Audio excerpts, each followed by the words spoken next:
There are things that are important to know about our spindles. We have two kinds of spindles. The first spindle, I'm going to show here, is for the 335, the 330, the 315, the 310, and then the 110, 115 series. For those of you with these printers, this spindle will look fairly familiar. This spindle is a little different than the 365 spindle. This is the 365 and the 360 spindle. It is an aluminum 3-inch core only spindle. I want to explain some of the differences between them and then some of the things to consider. The first thing I want to mention is, you see how I have this spindle leaned up against here? That is a very common thing for people to do. They take it off and they slide it right there. I don't recommend that. I generally do not do that here in our demo center. And the reason I don't is because it's very easy for the bottom of this to slip on the floor and then your spindle falls down. And when it does, what happens is it hits the ground and this aluminum is soft and it will bend. And then you will have a very difficult time putting these end caps onto here because the spindle is bent. In a worst case scenario, you can actually break some of the gearing, which is more common, I think, on this type of spindle, where this end of the gear cap can actually come off. So please, take care of the spindles and don't lean them up against a wall or the printer because they slide off and they're easily damaged when they hit hard ground here. I have a cement floor, so it can definitely damage. If you have a carpeted floor, it's a little better, but still keep in mind, those things can get broke and you don't want to have to order a new set. Normally, I don't have them here. I use almost like soft bean bags that I put on the printer. And that way I can set them here. Or you can have it in a habit to set them on a table somewhere where they don't roll around. But do take care of these spindles. Another thing I want to mention about the spindles, and I will go on the 335 first. I'm going to lean them up here for now, but I don't like it because I'm afraid if I get them at just the right angle, or if somebody bumps this machine, down they go. This end cap here goes on top of this. This end cap spindle has a little locking mechanism. Now, one of the nice things about the 315 and 335 series and then its predecessors is that this can be easily converted to a 2-inch core from a 3-inch core. And it just slips right in here and clicks in. So if you do have a 2-inch core, which honestly are kind of rare, you don't see much of them anymore in digital printing, wide format, usually it's a 3-inch core, and the primary reason is 3-inch core is going to hold a heavier roll better. 2-inch core really is what you see more for non-printable fabrics, or things that were never designed for digital printing. Most stuff that's digital printing today in wide format has converted to a 3-inch core, and that's the primary. But every once in a while, I get specialty rolls that are on a 2-inch core, and you just convert. If you have the 360 or the 365, which is your true 3-inch spindle, you cannot use a 2-inch core. What you would need to do is buy a 335 spindle and then use the 2-inch converters from here, which will work on a 365 or 360 printer. Here are some of the issues I discover with this. If I'm running and the roll is a little heavy, a lot of times what I'll encounter is this kind of funny noise happening and then it's not traveling properly through the printer. It's almost like the printer is telling you it can't sense the tension.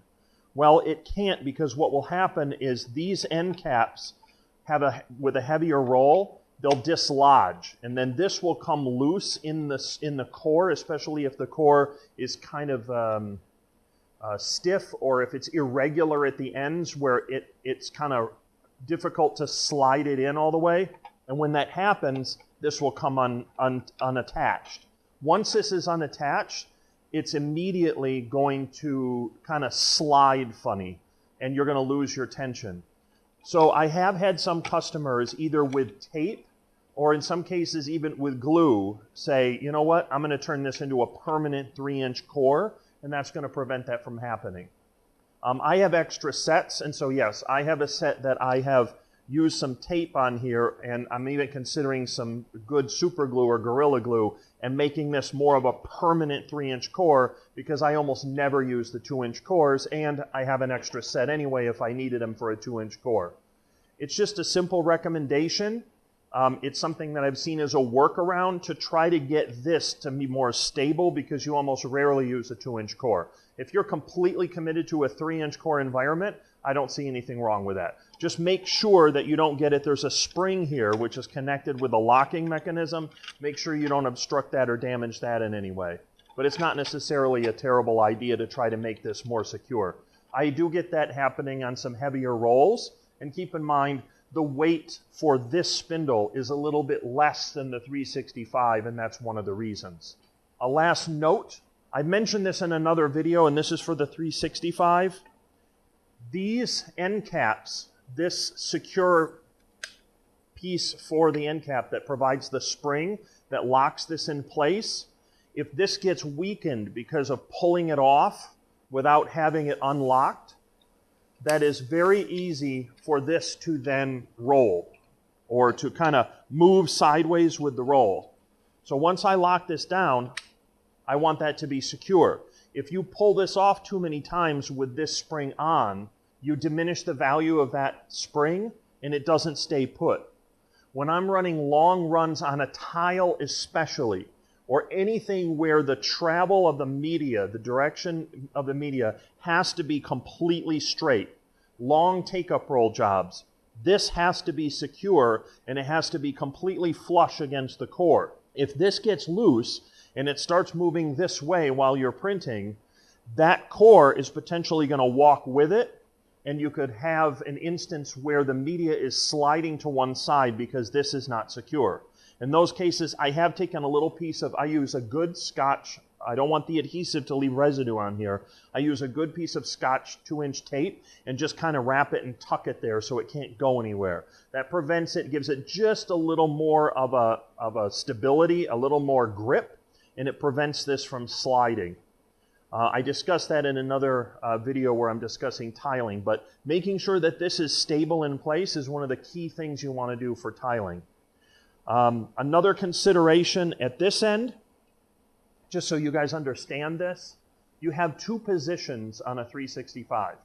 You have an inside position here, and then you have the outside position. The outside position is effectively the roll is too long to put it on the inside position, or like say a 63-inch roll, you're going to have to come out here, or there's a core that's exposed before you get to the media.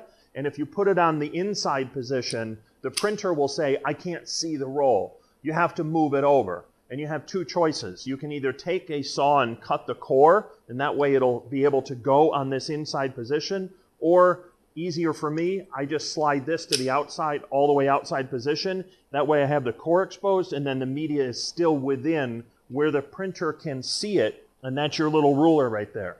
If the printer can't see the media, then the printer can't identify where it is, and it will tell you to move it to the left. You have to be to the left of this mark right there, 8 centimeters or just a little over 3 inches. If you put this at this position and you have core showing there, your media is probably going to be rejected because that will place the media too far in, and the printer will say, I can't find it, please move it over. The simplest way is to just slide it down. Sometimes, especially if the core is really small, there's no effective way you can cut it. And in that case, you want to place it at the end. Just explaining what's happening if the printer is rejecting your positioning of the media. Sometimes it's rejecting it because it has to be in from right where that second position is toward the end cap here. Otherwise, towards the gear, it's not going to identify it. So those are some things to understand about the two spindle systems between the two systems. The 500 series, of course, we switched to a spindleless system, so none of this is relevant anymore. But this is the spindle system